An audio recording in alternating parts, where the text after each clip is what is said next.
Ladies, gentlemen, and Harajam of all ages, Season 5 released a couple of days ago, and while it's honestly been quite a blast, the fastest paced season so far, and personally I'm really enjoying the new infernal hordes mechanic activity as well. The new uniques are really fun to play around with, as well as the full suite of changes to all the old uniques too. It's just a whole new ballpark for build creation, which I'm a really big fan of. However, along with this particularly major patch to the game, we've had a bevy of issues and bugs actually added to the game as well, some of which are more literal game breaky, need to be fixed type of things, and others are things that you can probably take advantage of for boosts in power, as long as you know that they exist. So today we're going to talk about some of these things, as well as a hotfix coming in the near future, possibly even up around the time of this video's release, as we know it was already in the works earlier today. Starting off with the main biggest issues then, the one that caused a full disabling of a unique effect was the Umbracrux dagger for rogues. This was calculating damage incorrectly in the PTR, and on release this was somewhat fixed, but now an issue was caused where if you hit too many times per second,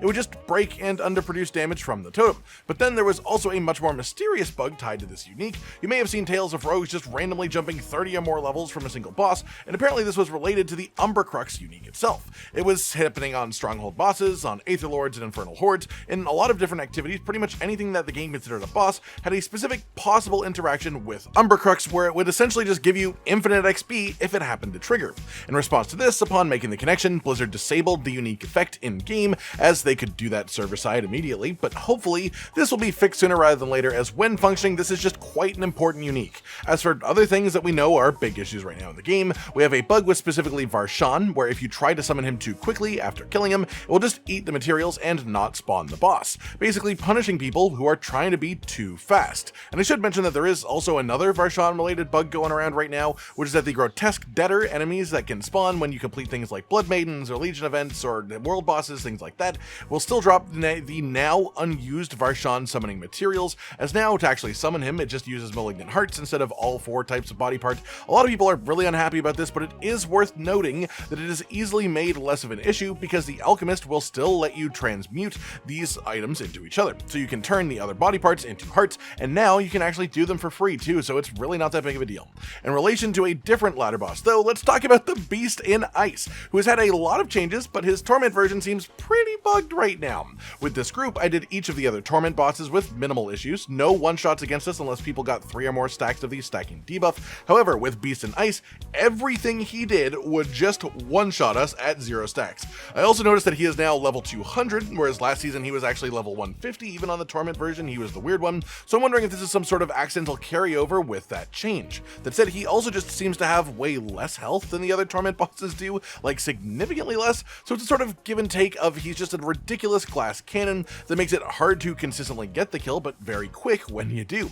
As well, we ended up completing it twice, and both times that we did, somebody in the group got a Mythic Unique. Maybe that is tied to this bug, maybe the enhanced difficulty changes things on that side of things too, or it could entirely have just been a coincidence, as 2 kills is just a ridiculously small sample size. So put simply, if I had a nickel for every time this happened to us, I'd only have 2 nickels, but it's still weird that it happened 2 out of the 2 times that we did it. Past that, the biggest other bug that is going on that this hotfix is theoretically going to fix as quickly as possible is related to tempering and also enchanting. Specifically, I don't want to dive into exactly how to do this, as this is a very clear exploit, but you can essentially, through enchanting, make items have infinite temper rerolls, because there's a way to set temper rerolls to -1. Because this is below 0, it lets you keep rerolling, because the only thing that the game says is if this number equals 0, you cannot reroll. So if it's below 0, you actually still can, and it makes you able to do this infinitely, which is pretty weird. However, this was obviously just a crazy big exploit, and some people have definitely been taking a lot of advantage of it, but I'm hoping it'll be repaired relatively quickly, because it completely changes the way that the game is supposed to function on a base level. And if we were going to get the ability to not brick items to have infinite temper rerolls,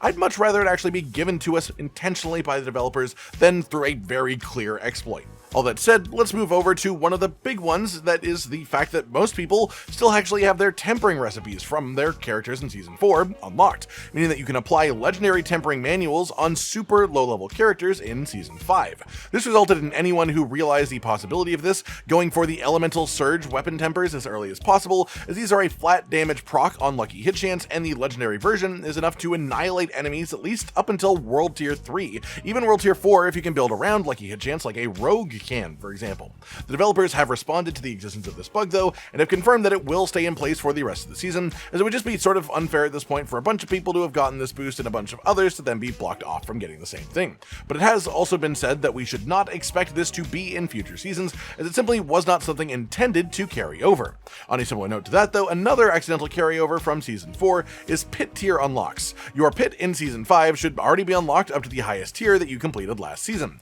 That is simply just seemingly another oversight as far as a permanent account flag that should be something that is reset with seasons, as opposed to something that stays, like Renown. We haven't heard official word on this, but I would expect that it is the same thing as tempering recipes, unintended, so likely won't be a thing next season, but will probably stick around for the rest of this one. On a further note though, about the pit, which is sort of funny as a comparison, the materials required to start the pit mostly are supposed to come from doing Nightmare Dungeons. At least that's what they used to do, because there is a bug going on right now where Nightmare Dungeons just seem to not drop these shards at all for the majority of people. So the pit is barely accessible. You can do it a little bit, you can get a small amount of these materials from other activities, but it's not really enough to farm the pit specifically. So until this is actually fixed, if you want to masterwork, you basically have to do it through the infernal hordes crafting material chest. On which note, I should maybe mention, not really a bug, but the chest in the infernal hordes that trades all Aether for gold has an increasing quality of exchange rate from one tier to the next of activity, and you should really be aware of this and taking advantage of it. To the point that in tier 4, if you dump 170 Aether into the gold chest,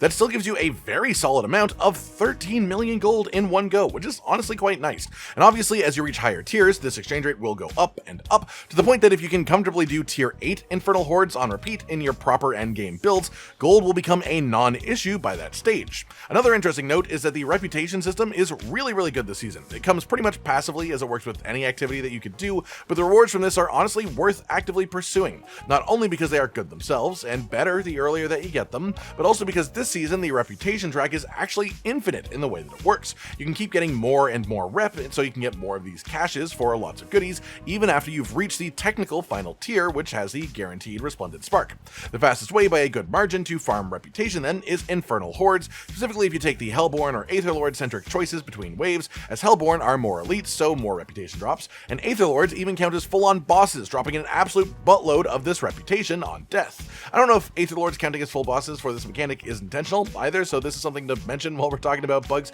but aside from clogging up the screen with materials, it does make it a super efficient way to farm this reputation. Past that, we have one final thing that applies to all players, which is that some of the new affixes created for this season on new uniques seem to be bugged with masterworking or greater affixes, not actually increasing their numbers at all. The best way to work around this awkwardly is to not masterwork these specific affixes until it gets fixed, and hopefully using the masterwork reset function will repair any of these items that are already locked in when a patch is eventually applied for this issue. Then we just have a whole load of class specific things, too much for me to break down all of it, but some examples to just sort of braze through quickly include trick attacks for rogue and the precision key passive as well, both stacking multiplicatively within themselves instead of additively, which they should do, making them not match their tooltips and be much stronger than they should be. The shade mist aspect for the Necromancer has about 5 different bugs going on with it, one being that it has a 100% lucky hit chance applied to it for some reason, another being that it weirdly just doesn't scale with the vast majority of multipliers for damage. There's also the Wither legendary node for Necromancer, which was supposed to gain a double dipping cap this season,